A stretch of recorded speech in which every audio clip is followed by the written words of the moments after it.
欢迎您来到心灵咒语我的频道，我是星际律师和正品医师王丽慧。今天我们要来跟各位讨论一个人的爱心和他的良善到底是有没有限度的。因为纽约市最近他们的爱心快要撑爆了。在2023年的10月20号，纽约市长 Eric Adams 发表了一个重磅级的言论，他说 Immigrant Crisis 就是无政客的这个移民危机即将摧毁纽约市，而且每一个市民都没有办法幸免于难。无政客就是没有签证的意思，那过往我们直接都称之为非法移民，那因为非法移民比较有一些侮辱性，现在改成叫无政客。那么从2022年的春天到现在2023年将近到年底了，整个纽约市它已经涌进了超过11万的非法移民，都是从美国跟墨西哥边界这边过来。所以呢，其实 Eric Adams 的纽约市长在今年5月的时候，他就曾经呢公开的在接受采访的时候抨击了跟他同一个党，同样是民主党的总统拜登。他知道呢这个宽松移民政策是拜登总统的政策，但是呢他说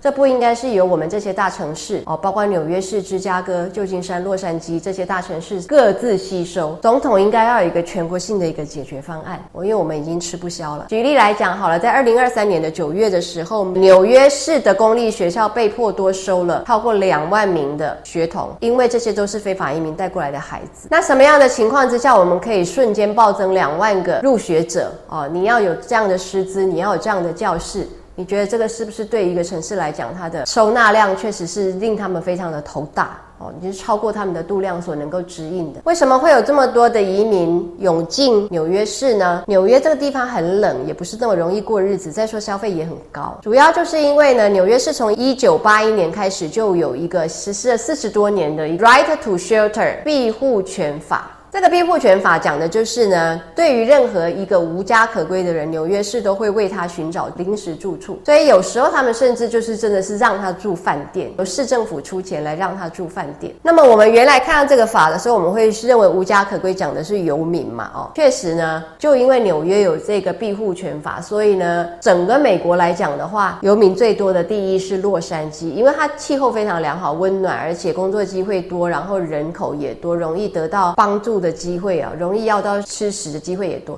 可是纽约那么冷，为什么还有那么多的游民也愿意去纽约？就是因为它有庇护权法，每一位无家可归他都为你找到临时的住处。那现在呢，来自这个美墨边境的这些非法游民呢，竟然就是也往纽约涌去。所以呢，纽约现在开始怀疑他们的庇护权法是不是应该要修改甚至呢，前总统克林顿他就建议说，我们应该修改成只对游民，只对 homeless， 而不是对国外来的。他也是民主党的，甚至他都讲说，这些移民应该呢先回去，我们可以帮他们盖庇护所，在美墨边境的墨西哥那一边。结果他这样讲出来的时候，当然也是遭受很多的抨击，因为这个跟前总统川普的政策就已经有点像。前总统川普也是认为呢，如果你想要进来美国工作的话，请你先在你那边等，你不要直接进来，你不要说你先进来之后再来找工作，你有工作你再进来。那我们就要讲一下前总统川普他的移民政策呢是非常严苛的。他最刚开始的时候，他是提出了一个叫做呢禁止旅行的政策，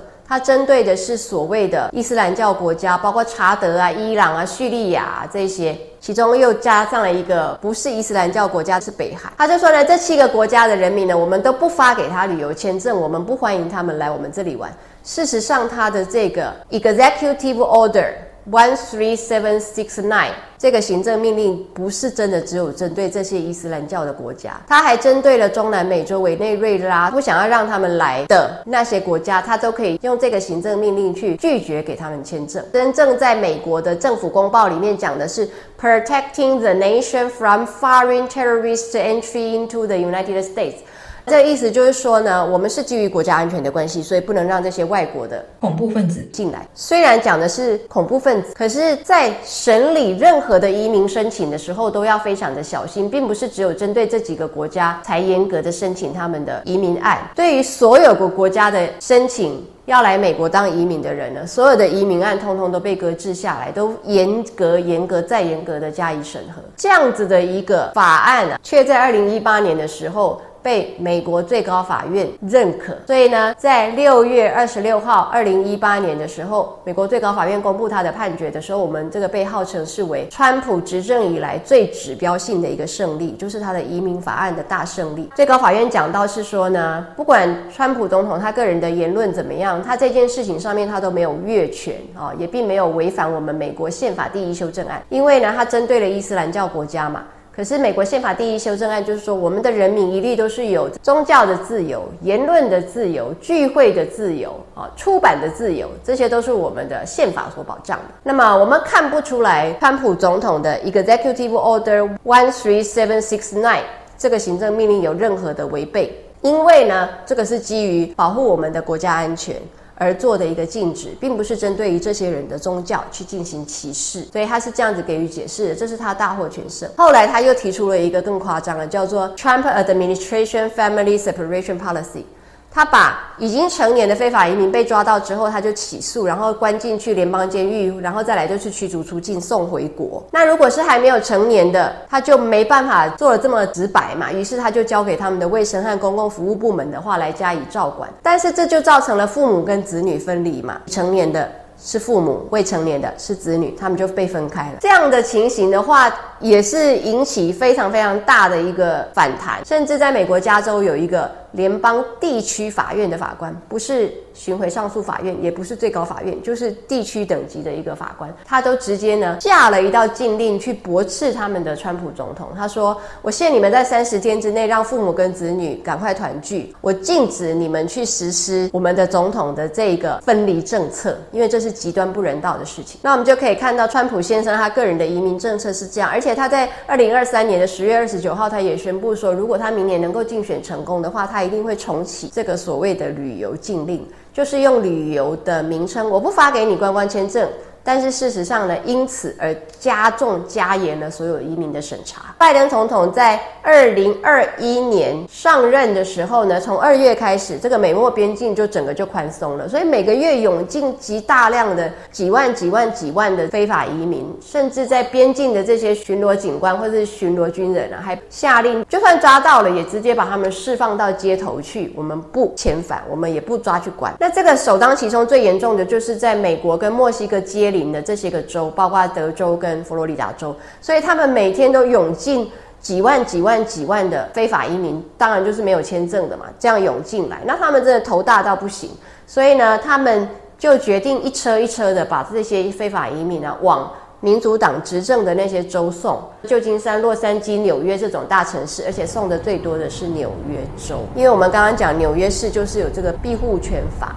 Right to shelter， 他们一定会帮每一个无家可归的人找到临时住所，所以他们就很放心的把他们往这边送。那还有另外一点，就是因为在2019年底开始的这个疫情，当时呢，川普总统针对这个疫情，他就是又拿出了一个他们美国宪法第42条的这种公共卫生法，叫做 Title 40 Expulsion。 这里面写到的就是说呢，如果我们基于公共卫生的关系我们要避免传染病我们可以禁止从国外来的人员或是国外来的货物呢进入我国，这样才不会把传染病带进来。所以他当时呢，从新冠疫情开始之后，美国总统川普就不是只有靠他的旅游禁令了，他直接就把 Title 42拿出来用，于是也就禁止了所有的美国跟墨西哥边界的人员进入。但是到今年2023年5月11号的时候，因为美国的疫情趋缓，所以拜登总统他就下令终结掉新冠肺炎的紧急状况。那这个时候 Title 42 Expulsion 就不能用了嘛，美墨从此就是重启无限涌入的这种顺畅的模式所以这个就造成了我们今天看到纽约市呢，真的是已经到了这个爱心快要撑爆的地步了。那今天我们试问一下，我们如果看到我们的台北车站或者是台中车站有许多的移工聚集在那边，我们的感觉是什么？我们是不是真的就有足够大的度量、宽容跟平等的接纳？所以因此我个人认为，我们在看到美国的对一些移民的不友善的态度的时候，其实我们要知道，美国绝大部分的人呢，对于移民还是非常宽容的，尤其是像对于不管是合法移民或是非法移民的教育，他们都是非常大方的。这一次在纽约市呢，已经在讨论说，我们的庇护权法是不是应该改成只保障自己国家的游民，而不要去保障初来乍到的这些非法移民的时候呢，仍然有维权组织出来呢，要求纽约市能够提拨更多的教育预算来教育这些非法移民或者合法移民。总而言之，就是把他们的语言程度都把他们提高，让他可以更快速的融入社会，然后更方便的找到工作。那在洛杉矶的话，也有非常有名的 Evans Community Adult School 这样的一个 ESL 学校。ESL 就是 English as a Secondary Language， 就是教你说英文的学校，完全的免费，而且师资非常的好。而且这里面的老师呢，对待你这些外来的基础英文都讲不好的学生，真的超级的有耐心。这是我个人当时在美国的时候，我都有去上过课，1毛钱都不用给，他也不查验你的身份，你是有学生签证还是观光签证还是什么签证都没有，他根本都不问。他设在那里的目标就是要帮助这些合法移民、非法移民尽快的学好语言，能够融入这个社会，融入这个文化，然后能够找到工作，能够自立，能够让自己 stand on your own feet， 能够不再去跟别人伸手。所以呢，是不是真正一个非常宽容大度的心态呢？不然这些 adult school 的经费是从哪里来呢？除了人民的捐助之外，政府也要核可这样的机构的设立啊。因此我们可以看到，对于外来移民，我们不能够说100%的美国人，但是基本上的美国人对于移民的态度还是十分令人钦佩的。好，谢谢各位。